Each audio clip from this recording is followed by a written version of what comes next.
Monsieur le Président, Juan Anassi, Sarim, la mairie d'Or, Henri Toked, Abraït Knesset, Léa Chiririm Mirpadim, cher Daphna Pozanski, notre nouvelle et première députée des Français d'Israël, cher Gilad et Noam Shalit,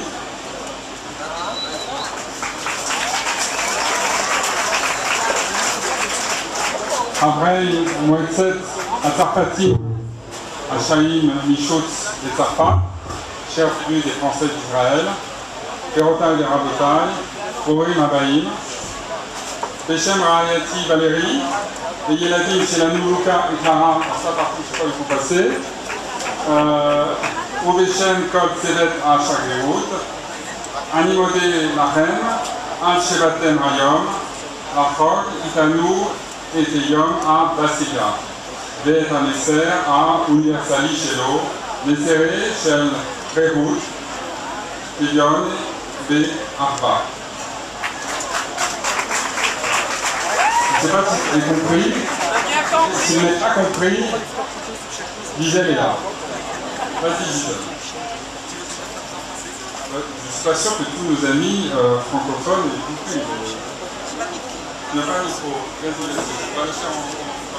Bien, nous allons devoir partager un micro, mais en tout cas donc, mesdames et messieurs les ministres, monsieur le président, les ministres d'Anne Melidor et madame Henri Toked, chers députés, les ambassadeurs divers pays, chers Daphna Pozanski, שהיא בעצם צעירה חדשה באספה הלאומית הצרפתית כדי לייצג צרפתים אחרי צרפת, les membres, les élus français d'Israël, mesdames et messieurs, soyez les bienvenus au nom de mon épouse Valérie, de nos enfants Lucas et Clara, et au nom de toute l'équipe de l'ambassade de France. Je vous remercie d'être venus aujourd'hui pour fêter avec nous le 14 juillet, notre fête nationale, et le message universel qui est un message de liberté, d'égalité et de fraternité.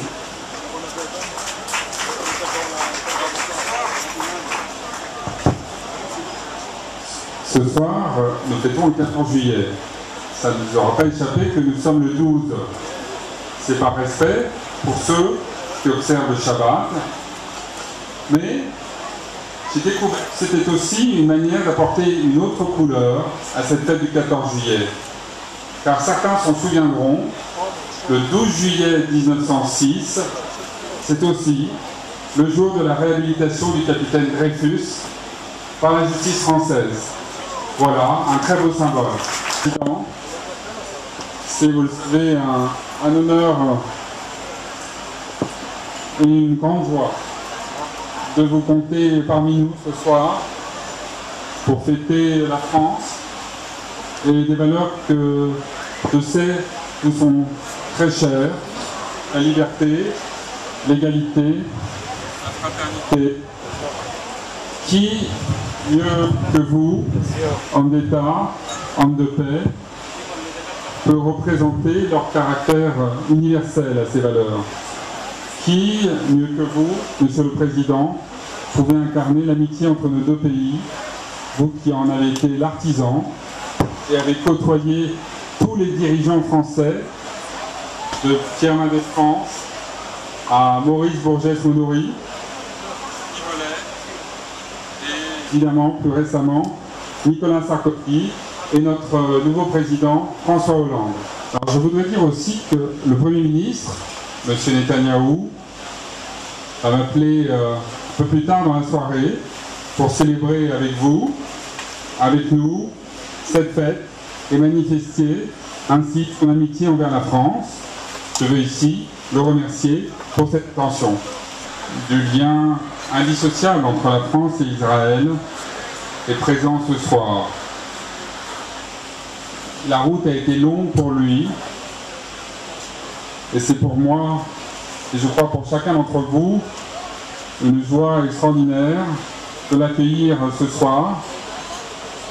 Après 5 ans et demi de captivité, enfin, Gilad a été libéré grâce à une mobilisation sans relâche dans laquelle la France, ses autorités et sa population ont pris toute leur part dans leur esprit et dans leur cœur.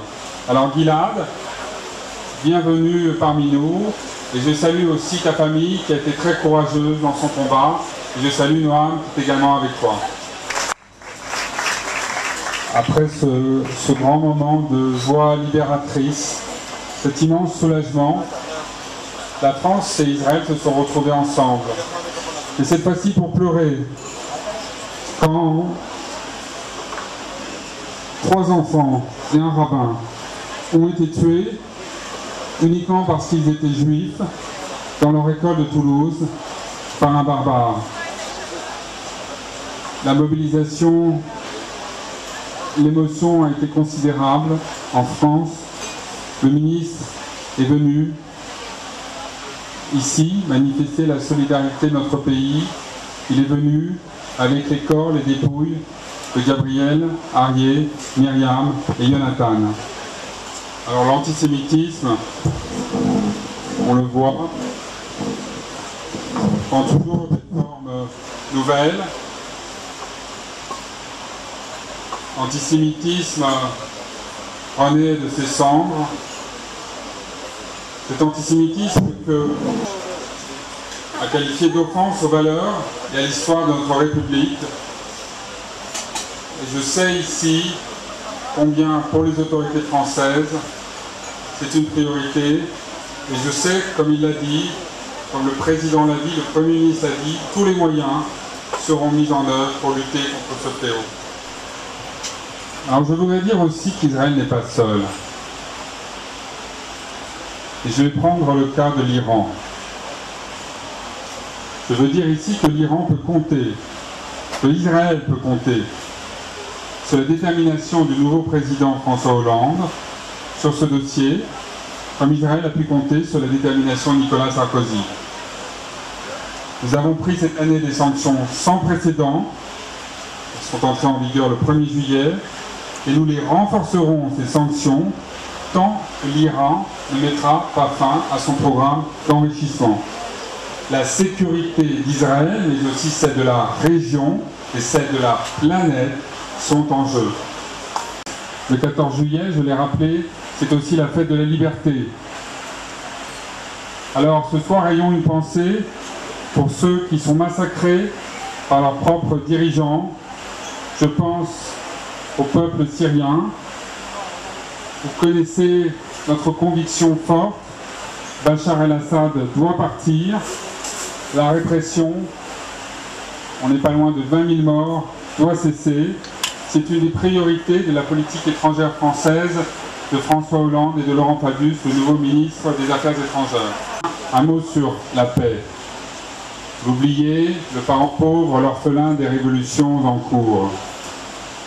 Je connais, vous connaissez mieux que moi d'ailleurs, les obstacles, les risques, les désillusions, les déceptions, le scepticisme, mais je crois plus que jamais essentiel et urgent de trouver un chemin commun aux Israéliens et aux Palestiniens vers 2 États-nations, l'un pour le peuple juif, l'autre pour le peuple palestinien. Je suis heureux qu'il y ait un militant de la paix au premier rang. Et je sais qu'il y a un militant de la paix ici avec nous sur le perron, avec le grand président Shimon Peres. Alors après ces moments graves, douloureux, c'est une fête aussi, c'est une fête d'abord. Donc un peu de fête pétillante. Et quand je pense à la fête pétillante, je pense à la culture. La culture aura encore une fois cette année été au cœur de la relation entre nos 2 pays. Et quelle ébullition! Merci à Olivier Rubinstein et à ses collaborateurs. Je pense au Forum Démocratie et Religion, au spectacle de Jean-Charles de Castelbajac à la Nuit Blanche, aux 60 ans du Centre de recherche français de Jérusalem, avec son fondateur Jean Perrault, qui a fréquenté tous les grands d'Israël. Et beaucoup reste encore à venir un dialogue entre Yasmina Reza et Ronit El-Kabetz, l'agrandissement de l'école Marc Chagall, la francophonie c'est important, c'est essentiel, un projet de résidence d'artistes à Haïfa. Et il y a encore beaucoup à venir dans les mallettes. L'économie, ça a longtemps été le petit frère un peu délaissé de la relation entre la France et Israël. Cela est en train de changer, j'en ai la conviction, et j'ai des chiffres. Et c'est grâce notamment au travail mené par Didier Lisselman et Frédéric Zabot et leurs équipes. Les miracles de la Startup Nation, comme Israël aime à se faire appeler, commencent enfin à être connus en France. Qu'on en juge, je vais donner quelques exemples. Nous avons eu un succès extraordinaire avec la journée de l'innovation le 5 décembre dernier, 400 entreprises françaises et israéliennes présentes. Nous allons renouveler l'exercice en octobre. EDF va installer très prochainement 5 fermes solaires dans le Negev. Nos amis Patrick Drahi et Mireille Golan ont révolutionné le secteur du téléphone mobile. Ça, je crois que tout le monde le sait. Airbus, qui était longtemps un objet mystérieux en Israël, commence à s'installer sur ce marché, puisque Arkia vient d'annoncer qu'il avait acheté 4 Airbus A321. Enfin, le savoir-faire français s'exporte. Je pense à la formation au métier du tourisme avec Vatel. Je pense aussi, début 2013, tous les gourmands vont se préparer aux journées de la gastronomie. Je veux revenir sur un moment qui a suscité parfois beaucoup d'incompréhension, mais que la qualité de notre coopération judiciaire et policière a permis de résoudre. Comme vous le savez, après beaucoup de mois de travail, de discussion, le papa de Lee, Itzik Zetouni, a accepté de, comme nous le lui avions recommandé, de porter plainte en France. Et cette plainte va nous permettre de rendre justice à la mémoire de Lee Zetouni, rendre justice parce que plus jamais une frontière ne doit être franchie pour échapper à la justice. Et je remercie la famille, Itzik, Kate, ainsi que le petit ami de Lee, Roy Peled, d'avoir accepté de faire ce choix. Je sais que ce choix n'était pas évident, je sais que ce choix était difficile. Et c'est grâce à ce choix que hier, c'est une coïncidence, hier, le parquet de Paris a pu ouvrir une information judiciaire pour homicide involontaire avec circonstances aggravantes et non-assistance à personne en danger. C'est le début d'un processus judiciaire qui va porter ses fruits, j'en suis convaincu, et qui permettra de rendre justice. Alors l'amitié entre la France et Israël, vous le savez, elle repose très fortement sur la communauté des très nombreux Français présents en Israël. Ces Français-là en sont la garantie. Et pour la première fois, on leur a donné le droit de s'exprimer. Pour la première fois, avec les Français d'Italie, de Grèce, de Turquie, de Malte, de Chypre, du Vatican, de Saint-Marin, j'espère que je n'ai oublié personne, ils ont pu élire un député, enfin, à vrai dire, une députée. Ils n'avaient pas le choix. Ça ne pouvait être qu'une députée à l'Assemblée nationale cette année. Donc, vraiment, de tout mon cœur, toutes mes félicitations Daphna Poznanski, qui est ici avec nous, au premier rang, pour cette élection. Voilà une lourde charge, mais je suis certain que tu la rempliras avec ta ton cœur, ton esprit, ta bonne volonté et l'énergie que nous connaissons tous. Alors aussi, je voudrais remercier Patrice Hatton, Jean-Christian Copin et toutes leurs équipes des consulats de Tel Aviv et de Haïfa pour l'organisation impeccable des élections. On croit comme ambassadeur dans ce pays si étonnant, énergique, créatif, émouvant. Ce sera peut-être la dernière.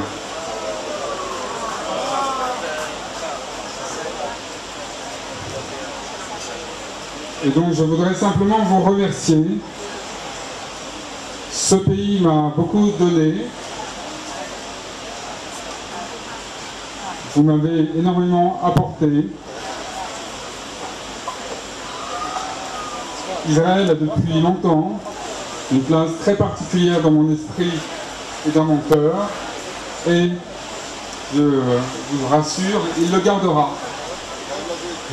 Alors je voudrais adresser mes remerciements bien sûr à toute l'équipe de l'ambassade et en particulier, puisque c'est le 14 juillet, à notre chef Thibaut Perra, 24 ans, qui est un peu le cerveau de ce 14 juillet, ainsi qu'à toute son équipe. Il nous a préparé beaucoup de surprises. Pour ceux qui sont patients, vous aurez droit bien sûr au feu d'artifice, mais après le feu d'artifice, vous aurez de belles surprises, parce que ce soir, c'est aussi une très belle étape du Tour de France, l'étape de montagne, l'étape décisive de ce 90e Tour de France. Et notre ami Thibaut a voulu faire quelque chose de très spécial, vous verrez, qui est lié à ce Tour de France. Et puis c'est aussi un petit clin d'œil adressé à Gilad Shalit, dont on sait qu'il aime beaucoup le sport et qu'il suivait le Tour de France de son cachot, que c'était peut-être l'un des rares liens qu'il avait avec la France quand il était quelque part à Gaza. Et je vais bientôt conclure, je vous rassure. C'est chaud, humide, et nous attendons la grande cuisine de Thibaut. Je voudrais simplement saluer tous nos amis qui nous quittent, qui nous ont déjà quittés. Je pense à Nicolas Roche, Jean-Christian Copin, Éric Sédoun, Jean-Pierre Debat, Bruno Barbier et tant d'autres qui vont partir ou sont déjà partis. Merci aussi aux très généreux sponsors, mécènes, je dirais en français, français et israéliens, sans qui cette belle fête, cette fête magnifique, entièrement financée, je tiens à le préciser, sur fonds privés, le contribuable ne prend rien de sa poche, eh bien cette très belle fête n'aurait pu avoir lieu. La conclusion en hébreu.